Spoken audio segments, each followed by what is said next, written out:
or I'm really out of alignment, I will always get the same pain, and it's in my neck. It's always just neck pain. And I always used to think, oh, I'm on the computer too much. But I remember it happening one time when I was on holidays. I got, something happened and I got a bit stressful, and I was like, well, I haven't been on my computer.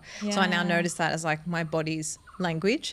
But I think just tuning into little things, whether it is in moments of stress, in moments of change, whether it's a knee-jerk reaction before your mind kicks in, like just getting familiar with how you respond to things and what that looks like in your body is so powerful to take control of your own life. So and that also applies, I've like deeply studied this even when it comes to like communication, but that also applies to like when you meet people. I don't know about you. I don't know if you've ever met like in a social situation, you've bumped into new people, you've met them.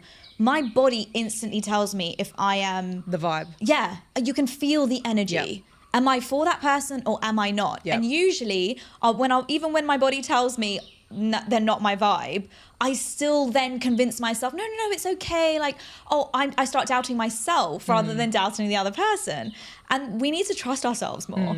That's what it comes down to. And I think that this is when we start to get into, bad friendships or bad relationships, because we are not following our gut. And that we need to be able to pick up these signs, and that level of self-awareness is really key, I think. Yeah. And I think one thing that helped me get comfortable with that, because I was a bit like, but they're not a bad person. I was overcomplicating it. I was like, it's not even about good or bad or that they've done something wrong. It's just alignment. Yes. Like at the end of the day, like our energies are just not aligned, and that doesn't mean I need to not like you, or it doesn't mean you have to have done something wrong to me. We're just not aligned. Yeah. And I just don't need to give you more than what I have to. Totally. You know what I mean? And that's okay. Fine. Yeah. So fine. I'd love to ask you a bit about finding your voice, like obviously through speaker and different things that you're doing now. That's something you're helping other people achieve. And I think it's such a powerful thing. I mean, as a podcast host, I know the power of my voice in learning, in communicating, in understanding different things, and I think connecting is another big one too.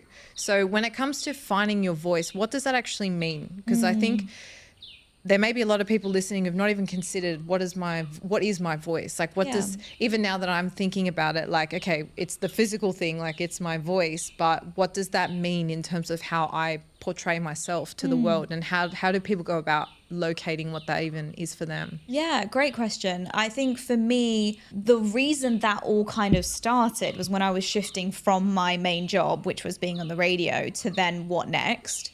And I had a like kind of mind shift of perspective. So I went from the day to day, okay, this is ticking over, month to month, this is ticking over, to then legacy mode. I went to mode of, what am I leaving behind? What am I sharing with people around me that I have learned from my journey that they